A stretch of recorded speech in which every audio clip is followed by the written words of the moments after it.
Hello 哈，我是李白。你今嘛收看的是故事台北第2位之竹林世事叨叨叨叨叨叨。说到士林呢，就不得不提到从小到大陪伴我们的好朋友凡士林。这个士林跟凡士林的渊源呢，可以说是一点关系都没有。喂，你够了哦。说到士林，其实可以分成新街跟旧街。我们现在熟悉而且观光客好多的士林夜市，就是在新街游来游去。旧街以前被称作芝兰街，其实就在我们熟悉的郭元义附近，但因为已经没那么夯了，所以需要被都更一下。而这个都更就引爆了轰动武林、惊动万教的文林院事件。虽然现在好像告一段落，但旧街要如何走下去，我们还要接着看下去啊。回到正题，到底旧街是如何没落，新街又是如何崛起的呢？那就要提到我们以前课本上读过的张权械斗了。械斗我们都知道，就是螃蟹格斗，就是一群人抄着家伙互 K 的一个活动。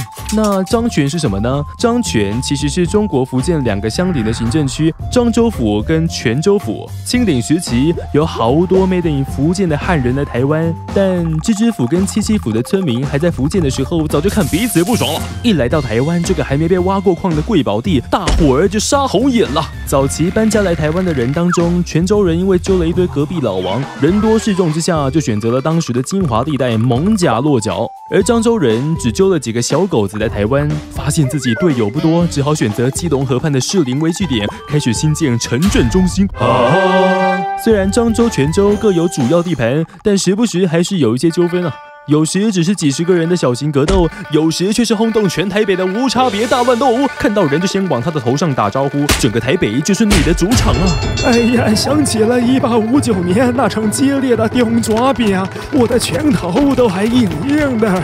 原本只是一场村庄等级的纠纷，但后来因为各地的漳州人跟泉州人看见自己同胞被打，怎么忍得下这口气啊？所以亲朋好友就相约一起来打架，越打越嗨，大家就边跑边打，像滚雪球一样滚来滚去，滚到了士林一带，把街道跟民房砍断。烧不你！漳州人退，一路退到最后的防线芝山岩防御塔，双方在此展开了激烈的缠斗。你提菜刀，我提滴，你提低头，我提杠腿啊，其实愈来愈大气，讲到密密麻麻，规身躯拢是乌青啊！械斗结束后，虽然双方暂时和解，但整个繁华的芝兰街已经烧不你！成为了废墟，喜在无恙，所以跟他来呀。而现在芝山岩可以看到的爱门和同归所，就是张权超激斗所留下的历史痕迹啊。主城都居了，当然要重新开始啊。那新的主城要建在哪呢？当时有人提议盖在芝山岩防御塔下比较安全。如果真的是这样，那今天我们逛的说不定就是芝山夜市了。而在大家想要把新街建在芝山岩防御塔的时候，当时一位重量级的士绅潘永清先生马上站起来大喊：莫安尼啦，这个所在啥物拢无，大家做伙来拼经济，赚大钱较实在啦。于是，在小潘潘的号召以及当时许多大族的出钱出力下，就把主城建在紧邻基隆河的平原区，也就是现在士林夜市的位置，也就是新街会在这边的由来啦。而在夜市中央的慈贤宫，也就是当时毁于张权械斗的芝兰街天后宫，也就剪下贴上成为了新街都市规划下的中心。你看看这附近的路名，由内而外井然有序，大东路、大南路、大西路、大北路啊，小东街、小南街、小西街、小北街、小四喜、小三元、大四喜、大三元，门清字模清一件。对不起，我把麻将收起来。从此之后，新街就取代了旧街，变得热闹起来。乡民们集中在慈贤宫前方的广场做生意，慢慢成为士林人熟悉的士林市场。而随着世代交替，这里又进化成了国际知名的士林夜市，好吃可口的大鸡排、章鱼烧、金桔柠檬满街都是。排队买大肠包小肠的人潮也多得把慈贤宫和小潘潘大家给遮蔽了，没有人在特别留意啊。哎呀，除了我。今天我们来到士林，除了在夜市吃大鸡排、喝金桔柠檬之外，更是见证了早期超爱打架的古惑仔肌肉棒子跟铁棒子热情碰撞，对台北聚落发展的深远影响啊。这一集的故事台北，告诉台北 ，Story of 台北，就在这里，先为各位画下一个带有暴力美学的小逗点。各位观众，我们下回见，拜拜。大家好，我是星期天。听完了士林生死斗的故事，怎么可以不认识一下从士林旧街发迹的远近驰名的百年老店郭元益？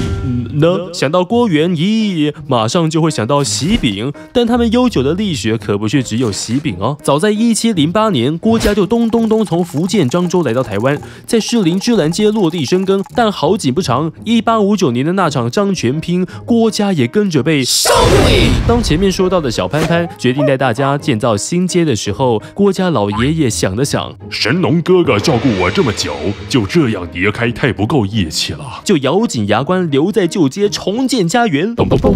就这样，郭家一路来到了郭元益的奠基者郭元益先生。喂，元益是他们漳州老家的名字，不是人呐。对不起，是郭良珍先生。他想了想，在旧街实在没什么生意好做，既然平常做的小点心全家都爱吃，那就拿出来卖吧。于是小郭开始在家里做糕饼，然后挑着一根扁担咚跑到正夯的新街去叫卖，然后越卖越有心得，就变成今天的糕饼大亨了。快转太多了吧？好了，这崛起的关键要感谢士林纸厂的守望相助啊！1952年，士林纸厂向郭元益订购了一批月饼，他们把握机会，闭关起来，用心的揉捏拍大锤，做出了50盒划时代的冰沙馅饼。客户吃了一小口，哇，好吃！